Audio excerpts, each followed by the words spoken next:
Podcast. This is Comedian Nazareth, your host, coming to you from Corona, California, on a wonderful warm Tuesday, 85 degrees in Southern California. Not to tease some of you, but that's what we're getting for paying high mortgages and dealing with crazy people. But welcome. It's so awesome to see you guys with us today. And before I bring my guest, my friend, a wonderful comedian, a professional, wonderful keynote speaker, I want to just let you know today is Giving Tuesday. What is Giving Tuesday means? Means, you know what? Some of you really went on Black Friday and stood in line. People who do that spend all their money. We're not talking to them. Then there's people on Cyber Monday. Those people are waiting for the latest gadgets and they can save money and buy. So, but Giving Tuesday is for the people who want to support ministries, who want to plant seed into God's work and be part of what God is doing through people. And of course, we have two ministries that we can push that I co founded one and founded the other. One is the Voice of the Refugees, where we help Middle Eastern, Iraqi, Syrian, Afghani refugees here in Southern California. You can always donate to that. Just let me know. We'll send you the link, vorservices.org. But also, we have Laughter for All. Laughter for All is a ministry that brings the gospel through comedy to people who cannot normally afford to go to a concert and pay 10, 20, $30 to see a comedian.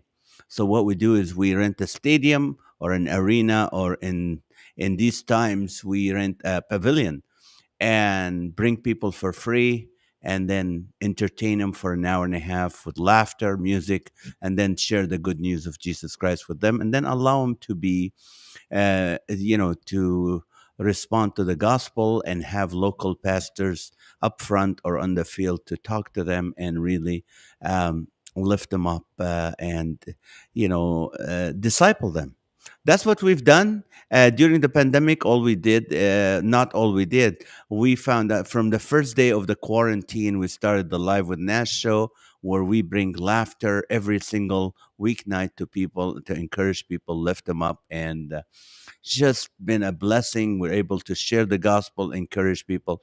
Also, this show, The Laughter for All, where we bring podcast, where bring people like Lee Strobel and Josh McDowell and uh, different people who can really speak into your life. We had, Mr.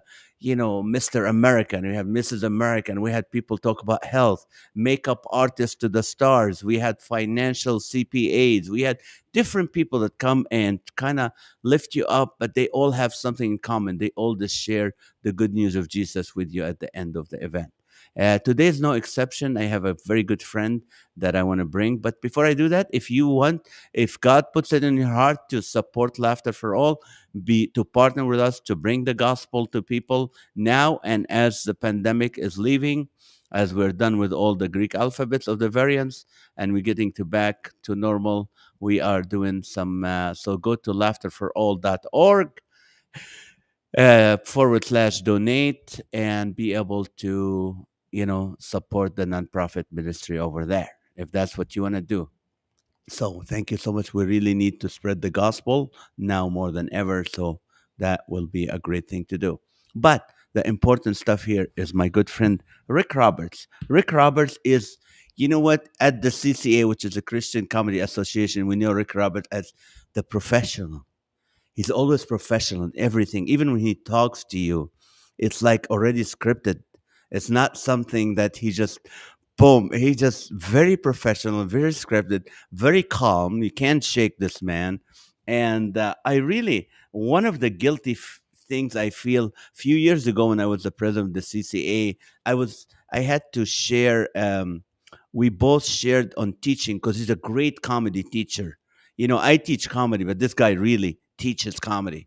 and he has it organized and everything. So we were sharing the stage, and my pride was at a high, and I hated my life for it. And as I look back at it, I always feel bad about it because whenever I was at the CCA, my insecurity kicks in, and this man was so kind and so humble and so nice, really touched my life. But let me introduce him officially. Rik Roberts is an event planner's dream come true. He brings a variety of options from clean stand-up comedy to creative keynote. You may hire Rick to MC your event, consult with him on how to incorporate more fun and laughs, and utilize his creative services like having him create original dynamic videos. And so many.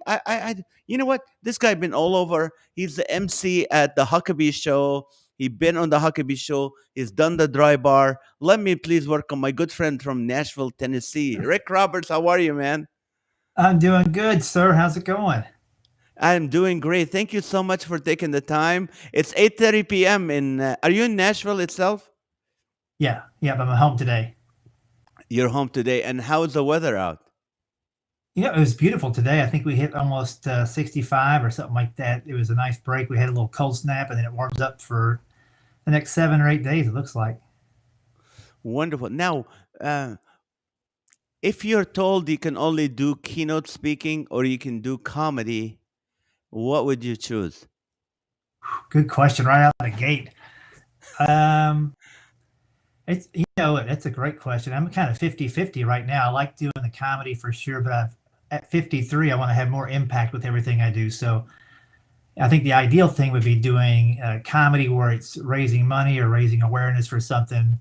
That would be my top pick. If I could just do that the rest of my life, I'd be ecstatic. If I couldn't do that, but I could do speeches or motivation that got the same results, I'd be okay with that. So That's there's a good political non-answer. so now, it's your accent. Where are you from originally? Where were you born? So I grew up in Kentucky, and then I went to college in West Virginia. Then I lived in Ohio for a while, and I've been in Nashville for 21 years. Now, when you were born in Kentucky, what did your dad do? He primarily was a tobacco farmer, but he also, after the military, after he was in the army, came back and worked for IBM, kind of in just managing inventory and things like that. He wasn't a computer programmer, but he worked there to get the benefits for the family.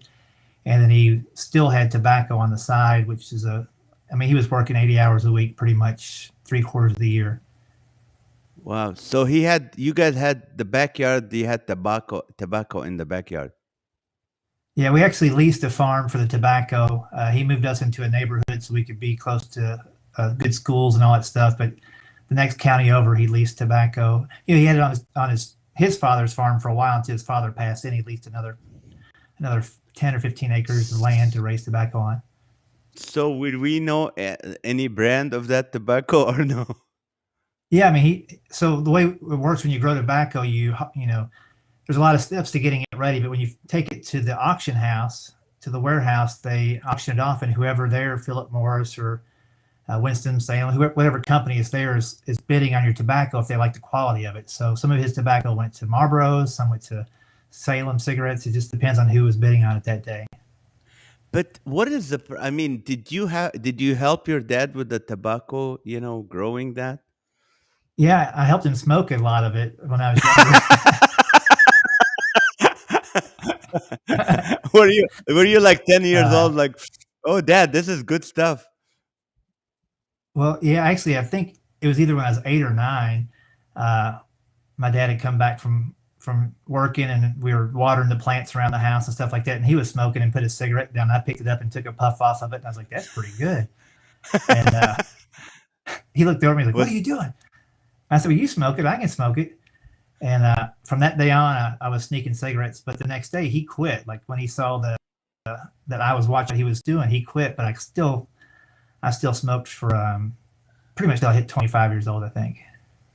you like me? I quit at age 23. I think I quit Marlboro Red, and that was it. But let me ask you this. Did your dad, if you told, did he ever come and see you perform? No, Ah, there were a couple of chances, and it's not out of the question yet. that he could see me live. He's seen all the TV stuff I've done and DVDs and stuff like that. I send those to the family or let them know when I'm on. And but you know, as far as coming to a live show, every other member of my family who's come to one has ruined it in some way. So I think I'm okay with They heckled you, didn't they? Well, for example, like my Uncle Chuck, who's on my mom's side, real fun-loving guy. He came and sat in the front row. He's hard of hearing and can't see that good, so he's the perfect guy to sit in the front row because Of course. he can't utilize that seat at all. But he's sitting there. I'm featuring it's a comedy off Broadway in Lexington, Kentucky. I'm halfway through my set and I hear, and then I see a guy waving, and then I hear like, oh no! And he had brought a Polaroid camera. And he was taking pictures and then waving them to dry them off. And every time he did this, the waitress came over and said, "Can I help you?" And he can't hear, so he's like, "What?" And it just like it caused a huge disturbance. And that's just one of many examples where family kind of doesn't know where they're at. Oh, that's funny. So your dad's still alive? Yeah. Okay, good. So he approves of your comedy. Yeah, you know, it's funny. Early on, you know, I got into comedy pretty much right out of college. I worked about 8 or 9 months for a couple different groups and Simon & Schuster Book Publishing. Worked at Ohio State for a while when I first started comedy. But whenever they would say, "How's your job going?" I would just say, "Okay." And for about 2 years, I didn't know what my job was. I quit the other stuff and started into comedy. So every time they say, "How's it going?" I'm like, "Oh, job's going good. I'm working a lot." And they actually found out when I performed in Lexington. One of the neighbors asked them the next day, "How come he didn't come see his show?" And they're like, "What do you mean his show?" They're like, "Oh, he was at O'Reilly's Pub over in Richmond doing his comedy act." And I'm like, "What are you talking about?" And so I got a phone call from my mom the next day. He's like, "At least if you're coming by, you should stop by and say hi to us." I was trying to keep it a secret. Now, so when you started as a comedian, okay, you're out of Ohio State. Were you in Ohio State or was No, I went out to of college in college? West Virginia, but I worked at Ohio State for a little bit. Ohio and what got you? Were you funny when you were little? Was that? Were you more I, impressions or? I was pretty goofy when I was a kid. You know, I guess I just liked making people laugh. I didn't know the reason why I wanted to do it or whatever. I would always listen to comics on the radio and, you know, have my little cassette recorder and record what they said, and then I'd play it back later. And I didn't get as nerdy as to write it all out and diagram it or anything like that, but I always listened to it and would say some of those things to my friends the next day or whatever, just to get a laugh. And I was always looking for an opportunity to perform or get on stage, that kind of stuff. You did. So when you first time on stage, what was that like?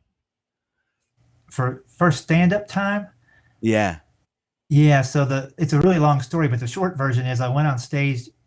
I thought it was an open stage night for like singers. I didn't know it was for comedy.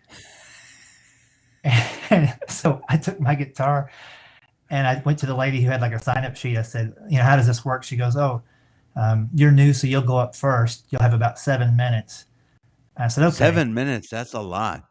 Yeah, but I thought that's 3 songs. So I played Simon and Garfunkel's Bridge Over Troubled Water, and I played Born to Be Wild. And after that, I looked at my watch. It was like 5 minutes. I got no response from the audience. Comedy night. I had no idea. There was like 3 other guys with guitars there.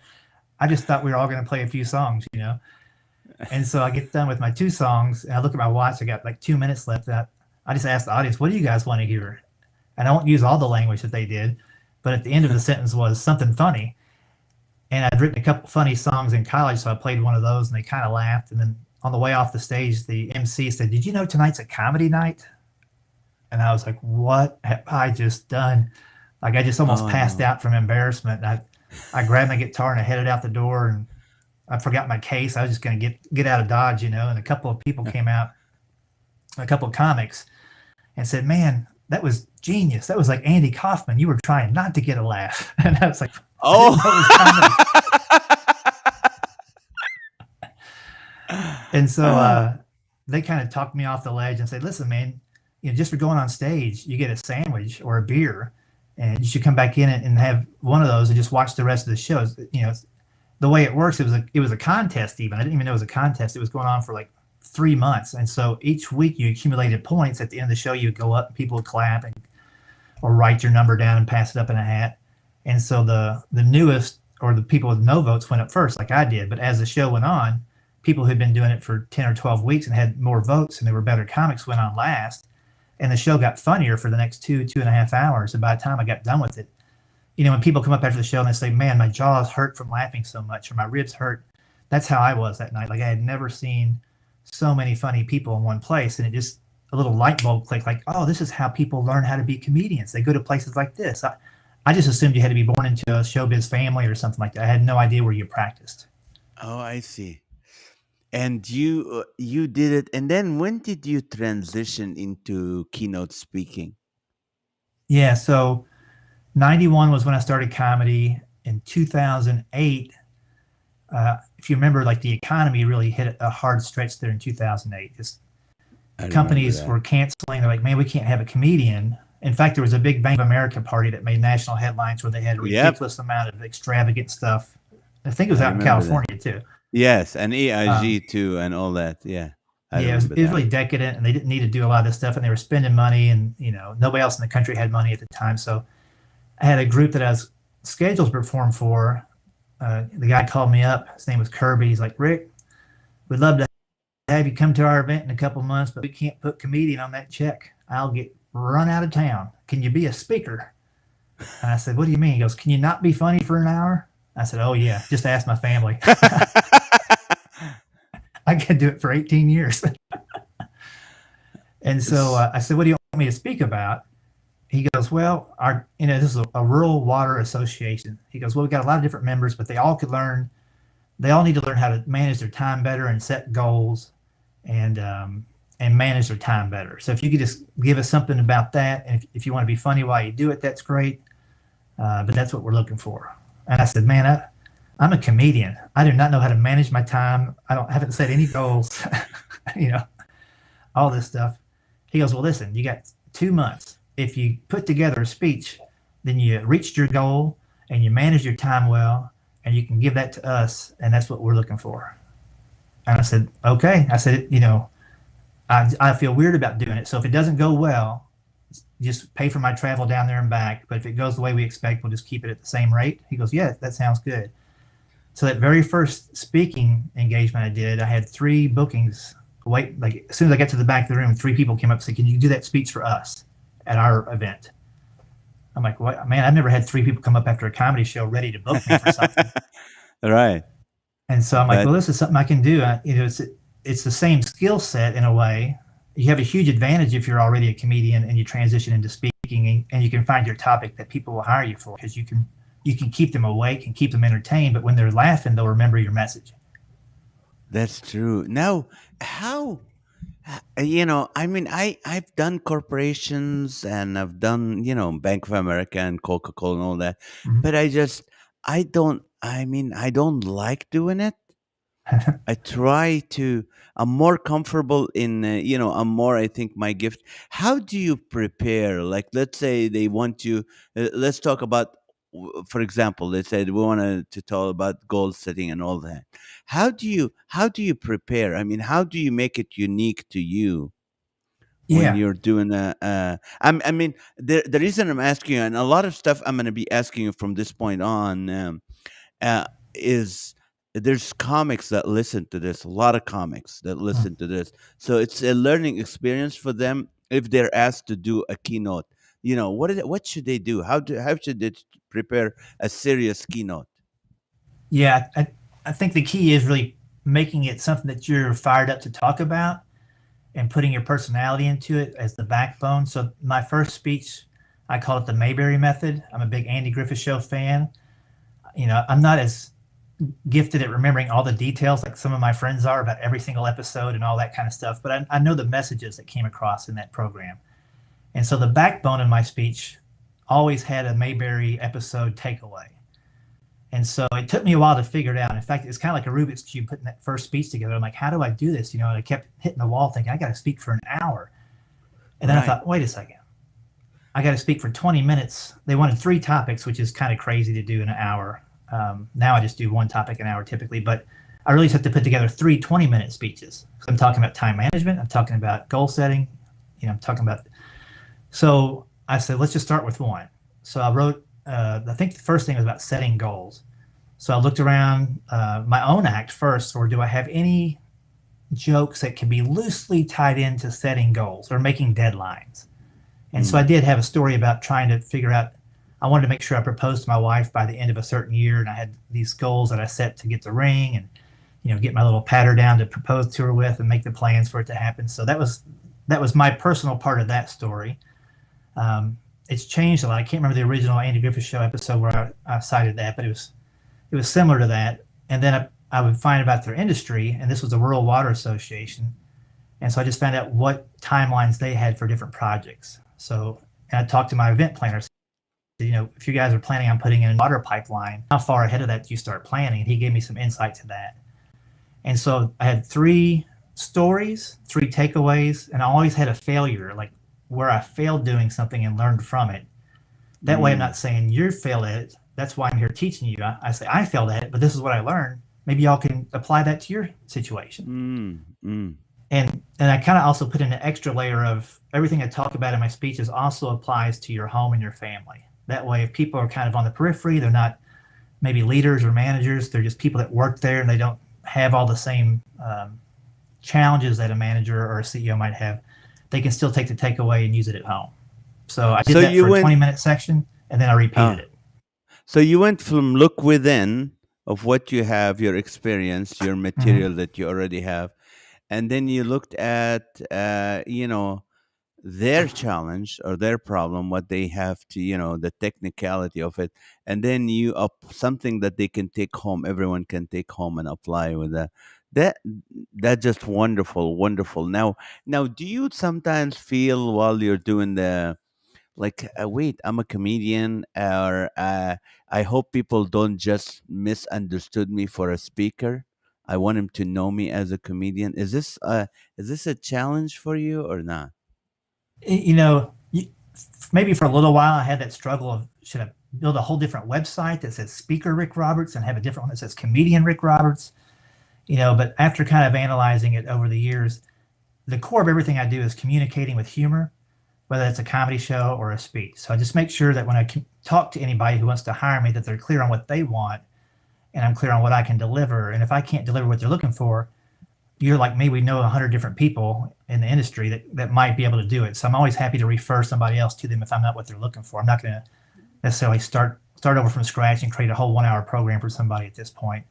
I'm always looking for ideas, but I don't have to get the gig. Like that's the most freeing thing there is to try to get to a no quicker than to a yes with a client sometimes.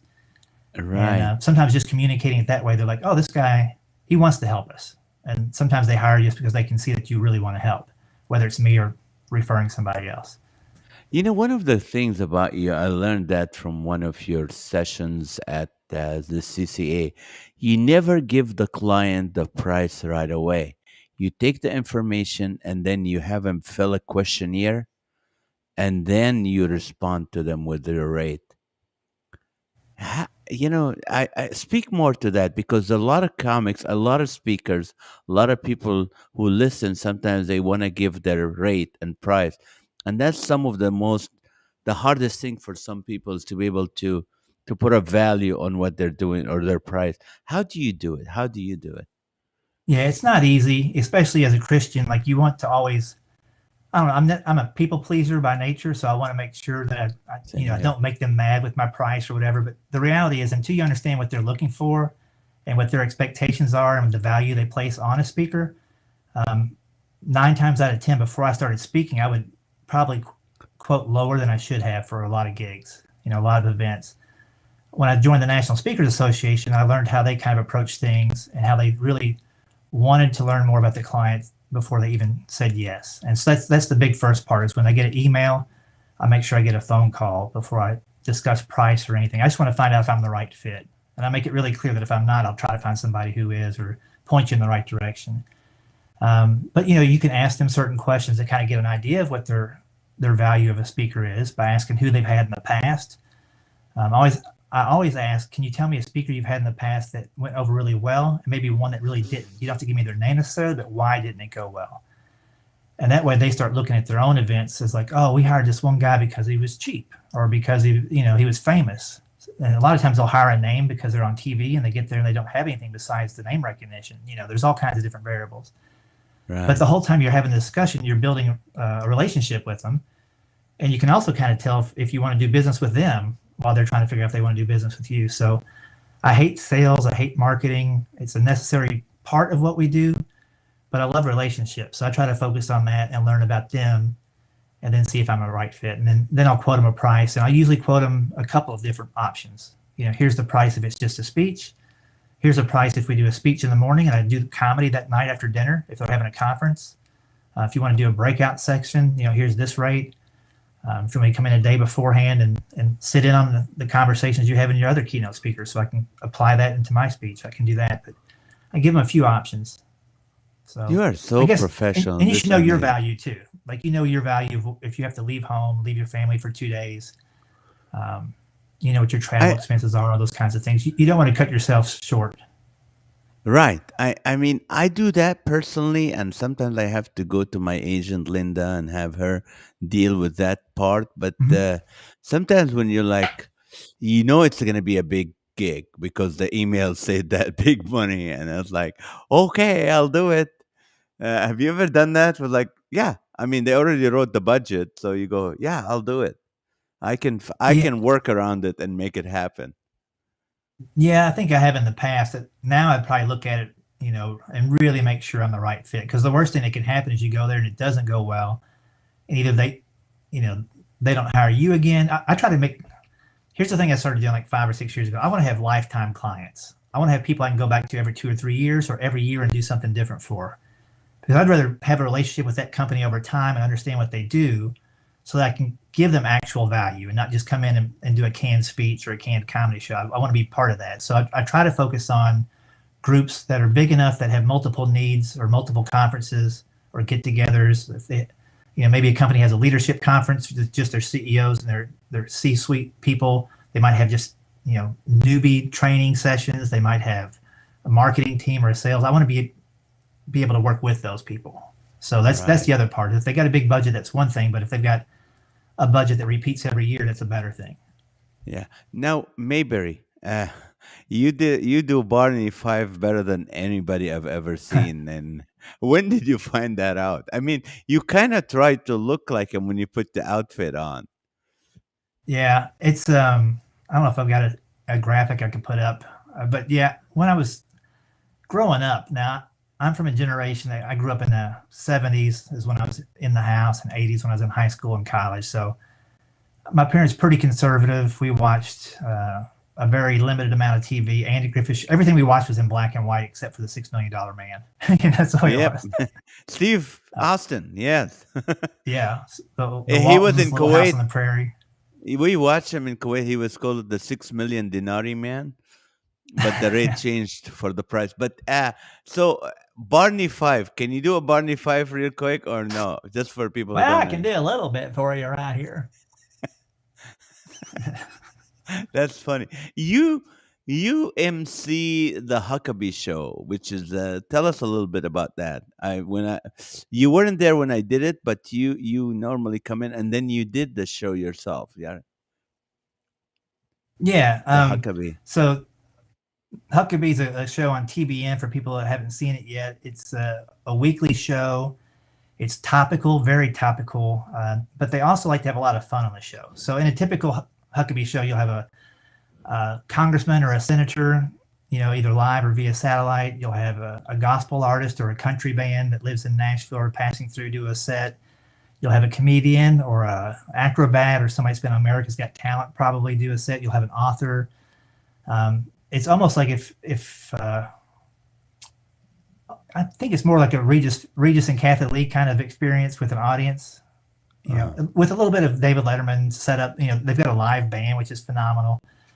But anyway, they started. I guess we're going into our fourth or fifth season now. 200 episodes ago plus. So anyway, when they were getting the ball rolling, I got contacted by Juanette Turner, who's the audience experience coordinator, and she had been asking around town to try to find a comic to warm up the audience.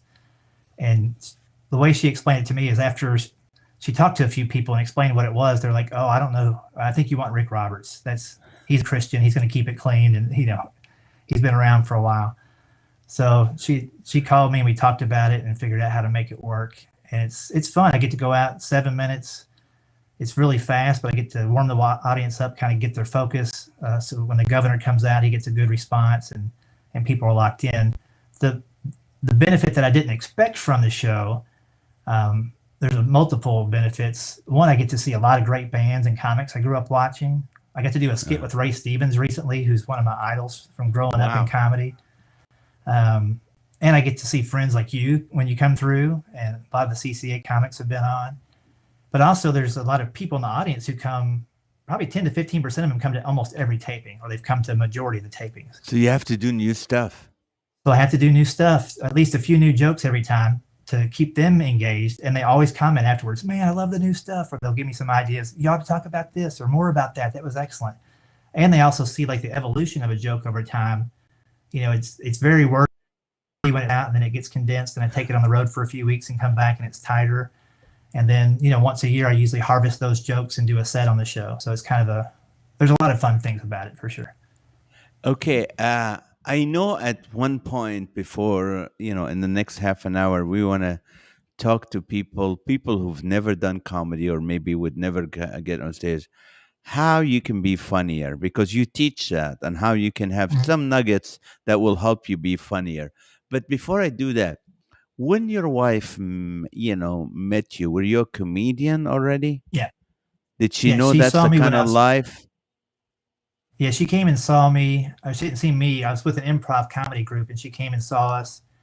And that's how we first met. And did she sign up for that lifestyle?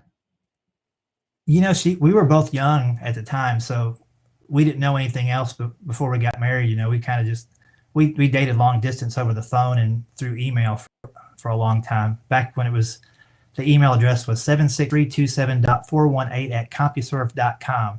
Oh, And CompuServe. you could type all that in. I'm like, she must be a keeper. She's really tracking me down. And what do you guys fight about when it comes to your career? We don't fight. She does this thing called maybe I did, maybe I didn't. I don't know if you have this in your house. No, no. We avoid confrontation, but here's a couple examples. So like, we live in a house where you don't wear your shoes. Once you come inside, you got to take them off. Like that's the way it nice was when we bought carpet. it. So we just we just kept it going. It was like that when we bought it. So I'll take my shoes off by the garage. I come in that door, so I'll put my shoes. Was it a right there, Muslim and then- family you bought it from? I'm not sure. They'd already been evacuated. Oh, that's right. We- You're in Nashville. We took down the Crime Stoppers tape and we moved in. And so anyway, I put my shoes by the garage door, and then like the next day I'll be looking for them. Like, did you move my shoes somewhere? And she's like, maybe I did, maybe I didn't. And I'm like, Oh. she did, because I didn't. And so like she'll leave the laundry, like she'll fold it up and leave it in the basket at the bottom of the stairs, so I have to carry it up, which I don't mind doing. I feel my manly wife when I does do that it. too. Yeah, me Yeah. too. But after she moved my shoes so much, one day I took all that laundry and threw it back in the dryer and cranked it back up for another 60 minutes, And she walked by, she's like, I thought I folded all that laundry. She's like, did you mess with my laundry? I'm like, maybe I did. Yeah, I did. Maybe I didn't. And then I run outside and like rake leaves for an hour, so I can't get bothered, Then I go inside and take a shower, and I don't have any towels because I put them back in the dryer already. And then I'll get out and try to look for a towel and come downstairs, and she's in the backyard dumping all my leaves out. I'm like, I thought I raked all those leaves. She's like, maybe you did, maybe you didn't. Oh, that kind of relationship. Yeah. But you are the calm. I don't. What makes you upset? What gets you angry? Honestly. I don't know. In a way, I'm like Barney Fife. I'm real stickler for rules, and like, not that I think there should be, but if I have to play by the rules, come on, everybody, you guys play by them too. But I don't always play by them, and I get mad when people break the same rules that I break. Oh my Lord, that is so right. That's so deep. I don't know why. I had another comedian. Let me see. Same thing. They say the same thing because I'm that way. I follow. My kids will tell you that. I follow the rules. You know, if they say do not eat inside the theater, I will not eat inside the theater. And there's certain thing that I break, and I get mad at people like, why would they break this? But you're right. So that gets you, right? When people don't, like someone cuts in line in front of you while you're on stuff like that bothers you. Yeah, like the best example is on the highway. Like if everybody's jammed up in the right lane to take an exit, but I can see that there's a mile before I really have to get over, I'll go as long as it's flowing, and then wait for somebody who's on their phone not looking. I'll pop in right in front of them. But as soon as I do that, if somebody pops in front of me, I'm like, come on, dude, really? What are you doing? Right. Now, what do you call it? Uh, what is it that what would be a highlight in your career? Like, let's say every comedian have something to look forward to. Like, wow, when I get to that, that would be great. What is it for you? Maybe you're I don't not know. there yet. Maybe you are there. To me, it's just being able to do it has always been the goal. Like just to be able to, that somebody would want me to come perform somewhere. You know, that's always been the goal. And what's funny is at the end of every year, I'll look back and there are like two or three real big highlights that I couldn't have planned on, didn't expect, but they just happened. And I find that Mm, with most career stuff, and I don't want this to be like a blanket statement, but the people I know that are in the entertainment industry that are really career driven, they don't have a very good home life, or they don't have a lot of friends because they're burning a lot of bridges to get those goals done. So much of it's out of your control. Everything really is, but a lot of those things are out of your control, whether you get on the show or don't get on the show and that kind of stuff. I just try to focus on when I get there, doing a good job and always working on new material and having new content and try to put myself in the audience's seat. Like, would I want to watch this guy? When he came on stage, did he change the temperature in the room? Did he take it up a notch, or was it just another guy getting on stage, doing another 5 or 10 minutes or an hour or whatever, and then leaving? Did he have an impact? Those are the things I'm looking for now. So that's really the goal: is when I do a show, is it worth doing and for everybody, me and the audience? Now, let's say I am okay. I never want to be a comedian, for example, but I want to be funnier. I want to be funnier when I'm at a Thanksgiving dinner or at the Christmas party, or I want to be funnier doing a speech or something. What nuggets do you give, like few nuggets that you give your students that will help them to really nuggets to take home and be funnier? Yeah, if you let's say if you've never done comedy before, the first thing I would say is, all those stories you tell, just tell the ending of the story. If you want to be funnier, cut out a lot of the stuff up front. Find out what's funny about the story when you say this, or when your kid said this to you. That's the funny part, and see how quickly you can get to that part. Because if you can do that with, say, 5 or 6 stories that normally take you 5 minutes each to tell, you can get 5 or 6 laughs in 4 or 5 minutes instead of a half hour. And you'll Mm. have people still around. Like if you have 5 minute long stories with one funny thing at the end, I guarantee after that one funny thing, people are like, hey, there's Bob. I gotta go see if he needs some ice. They're they're rolling on. So brevity is the soul of wit. I think Shakespeare said that, or Han Solo. I'm not sure who said that, but one of those two people did. So just get to things quicker. That's the first thing. Um, have a have a good introduction to yourself, and you don't have to be self-deprecating. But if you meet somebody at a party and they say, "Hey, what do you do for a living?" If you have a funny response and then the real response, that's great. And every job you have, you can reterm it or say it in a different way that's funnier than what it actually is. So I would start there because we all have different occupations. So what's the funniest way to describe what you do? Take the job title out of it, but tell what you actually do and have fun with that. I would give those two pieces of advice to anybody just kind of kicking the tires on being funnier. That's a very good advice. Uh, how did Rick Roberts come to Christ personally? Not because mom and dad were believers. How did that Right. happen? Yeah. So early on, that was the case. I think I was probably 9 when I got baptized, young kid, just because family kind of expected it. And I understood, but you don't really, I really, this is a weird thing to say, but until you actually have kids, like it really hits you what it means to give up your son. Like that really hit me between the eyes when I had my first. I'm like, wow, this is what God did for us. He gave up his son for us. Like it really, and I got rededicated at that point. I wanted my son to be old enough to see me do that. So that was important to me. Mm. And I had a lot of selfish years. I mean, probably until I was a parent and had, started to think about other people instead of myself, where I was technically a Christian and I had been saved when I was 8 or 9, but I wasn't really living the life like I should, and really wasn't around people who were either. And that was my choice, but I didn't really surround myself with people who had my best interest in mind, as well as their own families and their own friends. So that was a real turning point. That would have been 13 years ago, 13, 14. Mm. Were you seriously just dedicated Yeah, where I to said, life with Christ? I've been kind of pretending or neglecting or conveniently dialing it in when I needed to instead of living it day to day. Now, you mentioned your dad was in the army. Yeah, he didn't serve time overseas, but yeah, he enlisted in the army when he got out of high school. Was he the tough military parent, or was he He more he was very humorous? to the point, and he was almost always tired or exhausted. And I remember that military wise, like I remember he taught us how to like make our beds to where we could bounce a quarter on them and they pop up, like the sheets had to be that tight. We had to make up our beds when we got up in the morning, that kind of stuff. My favorite story that he ever told me about being in the armed forces, I guess he was one of the MPs at one point, and he had to go chase down a guy that went AWOL. And so he went a few states over and found the guy and had to handcuff himself to this guy on a train and bring him all the way back.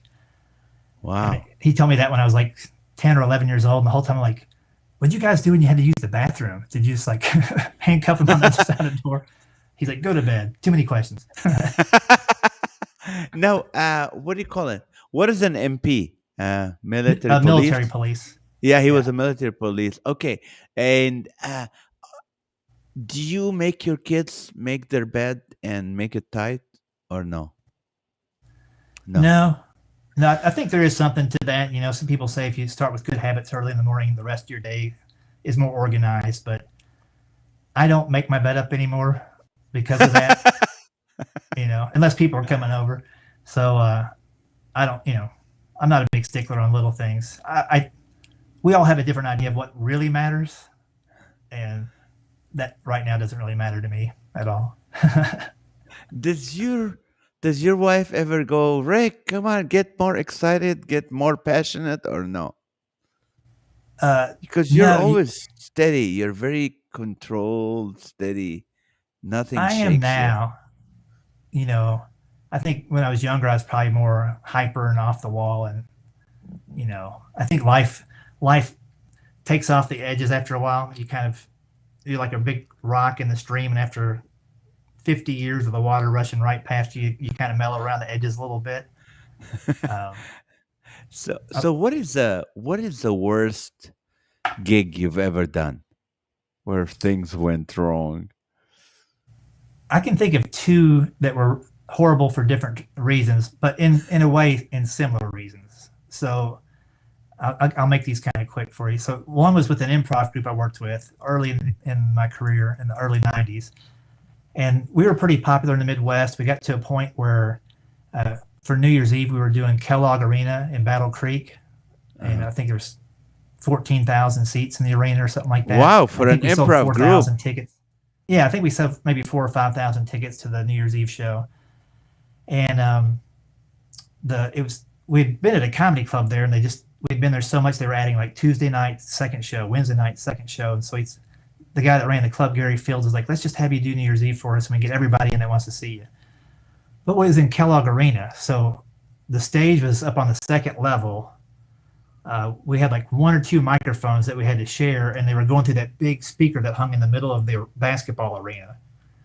And the timing was so bad that by the time we got to the punchline of the joke, the people had already moved on. Like we had one scene where we would the audience would ask us questions, and the host would repeat it to a panel of three people. We'd answer it one word at a time. Mr. Know-It-All, they call it. Yeah. And so they're like, they asked us a couple of questions, and then the third question was, when does the comedy start? Oh no. And at that point, Gary came over and said, guys, it's my fault. The logistics here are bad. We should have had you on the floor. We should have done a banquet room and had, multiple audiences coming in throughout the night. Let's just give everybody tickets to see you at the comedy club where it's a better fit. And Oh so that one no.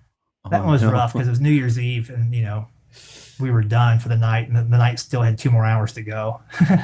Oh no. That's bad. That's bad. That's Yeah. bad. And then stand-up wise, I had a show back in February before vaccines, and it was already touch and go with people wanting to get together, and it was for a group of educators.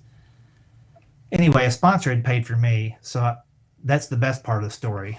It didn't come out of these individuals' pockets, but because of COVID, they had a ball. They were going to be in one ballroom. They ended up getting 6 ballrooms opened up wide, Oh. and the closest person to me was at least 180 feet back in the back row. Oh. And the 60 people that came, they all sat in the back row except for maybe 2 people that were up front. Oh my And lord. I had an hour to do at 8 o'clock in the morning of comedy. Ouch. Ouch. Ouch. See, that And hurts so, a comedian. I can oh feel your man. pain, brother. Oh Well, my so lord. not only was it that, but it was the first hour that I had a chance to do since the pandemic hit. Pretty much, I had done 20 and 30-minute sets and some stuff outside, but here it was. I haven't done that whole hour in a long time, so I was just trying to Oh. remember second and third parts of the joke, and I couldn't see the facial expressions of the people in the back row if they were smiling or not. And And the afterwards, I could tell timing. it. Oh, everything was just so hard to do. So if I could have gone back in time, I would just said, "We're not ready for it yet, and let's do it next year." I was actually helping Right. another guy out who couldn't come because he couldn't travel on the airplane at that time, Oh, I'm and sure he so knew what was gonna happen. yeah. Well, I took a picture and said, this is what I was up against, and he's like, "Ooh."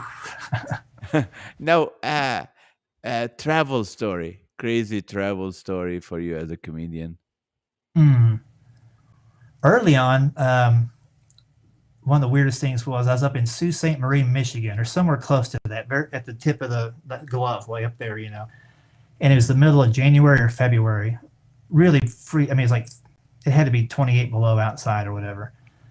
And at that point, I was doing like the weekends were at a comedy club at the Tuesday, Wednesday, or Thursday. Sometimes at a Holiday Inn. Remember all those gigs, the Best Western gigs and Yeah, Days Inn and all yeah. that stuff. So this gig was at a Best Western that had the access from the outside. You could pull up and go through a sliding glass door and come in your room, and the upstairs had a balcony. Yeah. And I was upstairs, and below me, on every room in this entire place, were people getting ready for the next day, where they had the Snowmobile 500 race, and they had pulled their snowmobiles inside the hotel rooms and were tuning them up all night Ah. long. And the Ah. fumes were coming up, and the gas, and I went down to the front desk. I'm like, can we tell them to stop? She's like, no, man, this is why they're here. It's a big day tomorrow. And I'm like, and I was so broken. I didn't have enough money to go check into another hotel or hop in a car, and I just had to stay there till the next gig the next day in the next town. I just Oh remember my almost being lord. asphyxiated by all the fumes in the hotel from these people tuning up their snowmobiles. Plus, it's just the hurt. There's like, Ah. I And you was just couldn't sheltered. sleep in your car. It's too cold. Right, right. So it was just brutal. Oh. And there's been a few times, like I remember being in Daytona during the Daytona bike rally. Same kind of situation. That I was doing a gig. It wasn't at the hotel, but the only hotel they could afford to put me up at because of Bike Week was, like a Days Inn, where my room was over top, like the pull through where you pull in to get out of your car and go in check into the hotel. My room was above that, where all the motorcycles parked and revved up and tore out. And that was the night where I grabbed the bedspread off the bed and went out to the beach and just laid on the beach until the sun came up. And it was still loud out there, but it wasn't as bad as being in the room. Oh my lord. Those are hard. Your dry bar special, did that come out? Yeah, it's been out for a couple of years. Put down the sweet tea, is what it's called, and it was a lot of fun to do it. I got to do mine, before the virus hit, so I had a full audience, and that was, I know a lot of people did it Yes. with the limited audience. I don't, that's a tough go of it, but I think they do a good job. They get a lot of people watching it. Anything that produces good, clean comedy out there, I'm all for it. Yeah, I did it before the pandemic, and it was great to see a great audience, great laughs, two great shows. Then my son did it during the pandemic, and they had like 30 people in the audience, but somehow it still didn't come out. But what they're doing is they're bringing the audience from the other shows before and trying to fit it to where make it look like it was the same, that the audience were live there at that night. But it Gotcha. does affect the timing of the comedian, the energy, and all that.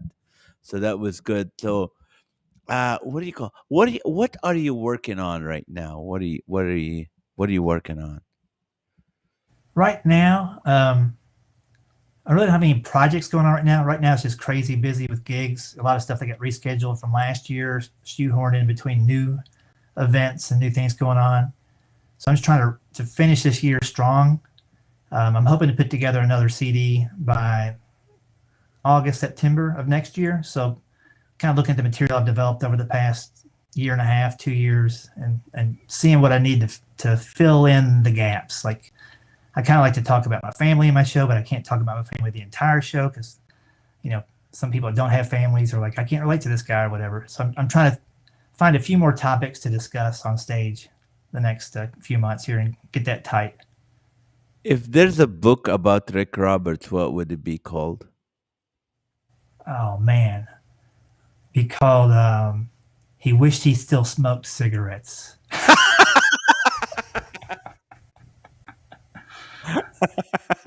Uh, Okay. Either that or he wishes he was on his bicycle right now. Do you ride bikes? I Are got you a into bike? that when the everything shut down. I wanted to get outside and get healthy and get some vitamin D and get my body back in shape. I kind of bloated up a little bit, and I can within picture three you or four, bloated. well, we've all You're got our always own versions skinny. of big and little, L- but I got into it to where I started riding 100 miles, and just doing some long treks, and average ride is like 25 or 32 miles, but would regularly go for 50 or more. And this past year, I'm almost at 5,500 miles. So it's like going from Key West to Nome, Alaska on a bike with Wow. 1,000 Now, miles left over. when you do a 100-mile day, is it a 100-mile day? Yeah, it takes, the How first many one, it took hours? me 6.5 hours, and then it took me 5 hours and 40 minutes to do the second one, I think. And what does your Um, kids say about that? Where's dad? He used to travel. Now he's home. Now he's gone on the bike.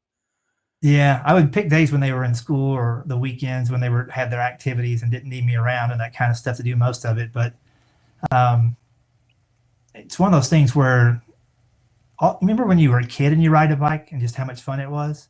That Yeah. part never goes away.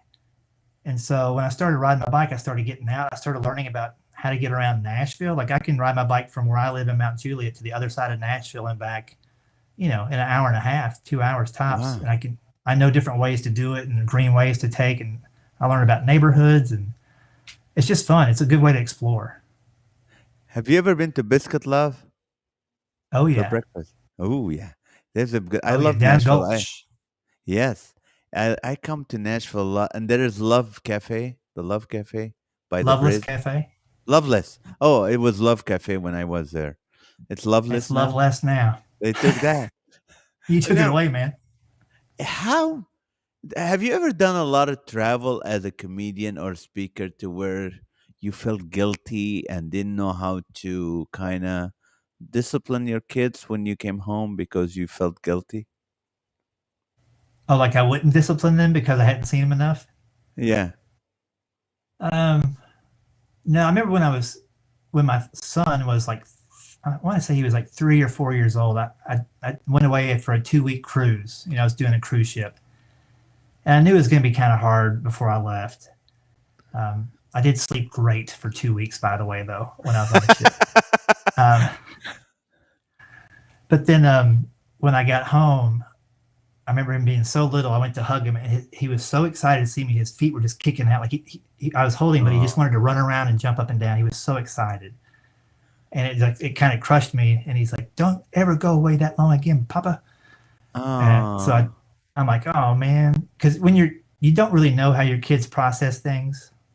right. To me, until they're like 2, it's like Groundhog Day. They wake up and they recognize a few things, but it seems like the same day to them. Like, but at 3, he knew patterns, and he knew I was usually home more than that. And so I'm pretty positive I haven't been away longer than 9 days ever since. And usually a week is the most. You're right. That's a long time. Yeah. With Yeah. with really the longest average being 3 or 4 days. Now, if people want to go, I wanna take Rik Roberts' comedy class, or I wanna become a keynote speaker and learn. How can they do that?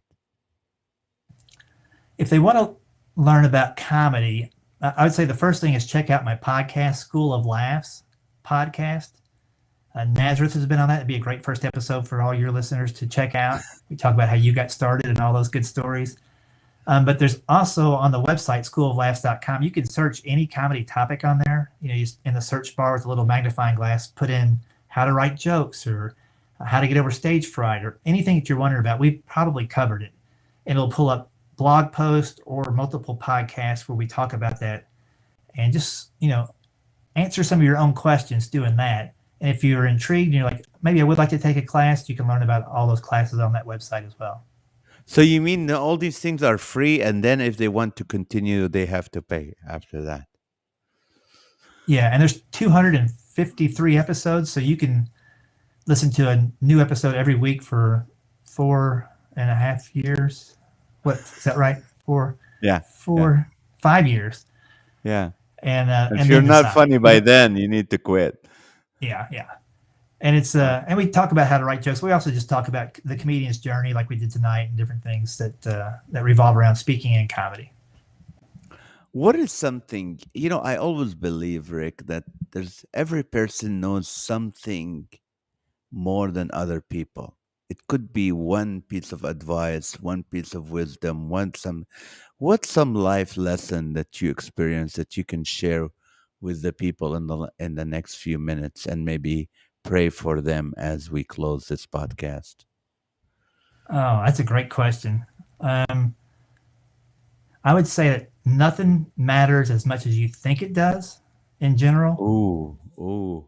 Yeah, right. Nobody cares more about you than you in general, which is a hard thing to think about. If you're a comedian, nobody wants to book you more than you.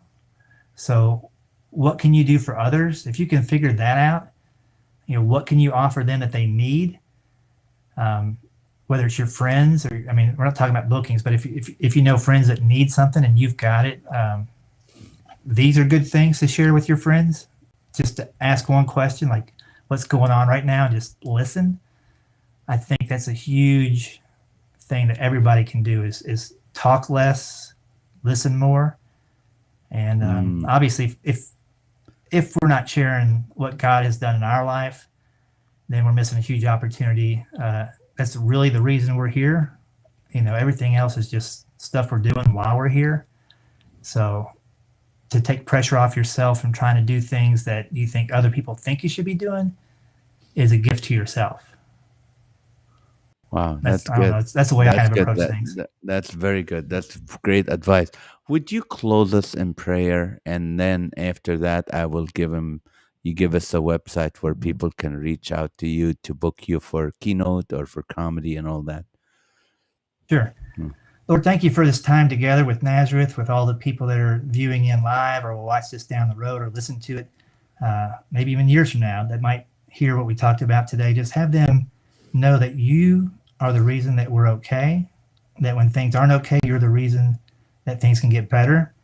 When times are very unsure, like they are across the globe with different viruses and all these wars and fighting and anger and violence, that's not the way you intended for it to be, that we made it that way. And the only way it's not going to be that way is for us to stop doing those things and stop doing things that contribute to those actions. Everybody's going through something personal or health-wise that's listening. Just let them know that you're the comfort that they're seeking, whether they know it or not. That you gave us science and doctors and knowledge to help treat things, but ultimately you are the answer to all the problems that we have. And so if we're not looking there first, along with the other things that we're looking for, we're not finding the answer that we really need to find. I just ask for comfort to everybody that's listening or watching, and whatever they have going on right now, that it can be okay, and that things might not work out the way they want it to, or their expectations might not be met, but yours are the ones we should be thinking about, and your expectations of us are to share the gospel and what you've done in our life. And you've done so much in all of our lives. I'm very blessed to be able to do what I love for a job. I don't take that for granted. And I know that you've given me the gifts to speak and to educate and to help motivate people when they need something. So we ask you to bless all the people that are listening and watching. And in Jesus' name we pray. Amen. Amen. Amen. Rick, thank you so much. How can people get a hold of you to book you to reach out to you more? If they want me to come and do a comedy show or a speech, they can just look up rikroberts.com, and you got to spell it R-I-K. Yeah. rikroberts.com. Like it's written here, right? Roberts. Yeah, rikroberts.com. So thank you so much for taking the time. Say thank you to your wife and kids for allowing you to be with me for this whole hour.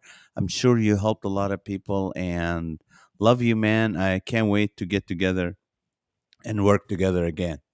Yeah, love you, buddy, and hopefully we get together sometime sooner than later. It'd be a I joy. know. Same here. Thank you so much, Rick. I appreciate it, brother.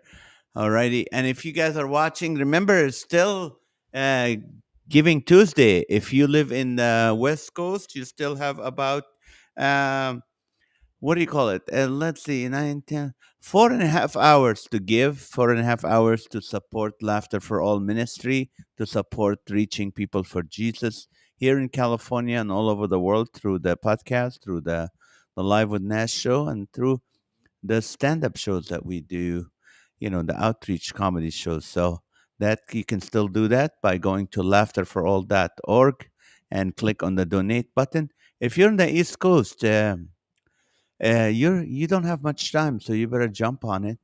Like they used to say, wrap it up, toots, and just go to laughterforall.org and donate to help support. Every penny you give is tax deductible. And just thank you so much for watching. Thank you for supporting comedians, especially the Christian comics that do clean. Christian not necessarily means Christian, just, do Noah joke and Adam and Eve joke, but actually comedians who hold the standard of Christ when they're on stage, either at a club, in a cruise ship, in a company, like with Rik Roberts and myself and others. It doesn't matter where we are, it's still going to be honoring the Lord through our performance. So thank you for supporting that. If you're in a place where you can in charge of booking your company or your church or any ministry or nonprofit, nonprofit galas are, when you have a comedian, it really helps. Laughter opens pockets. So these are stuff that you can, reach out. So if you want to get a hold of Rick, hold of myself, let me know and I will connect you with him. Or you can go to rikroberts.com and reach out to him right there. Love you guys. Thank you so much for watching. And remember, 8:30 p.m. Pacific time every weeknight, tonight included. We'll be at the Live with Naz on Facebook under Comedian Nazareth. Live with Naz. We'll see you then. God bless.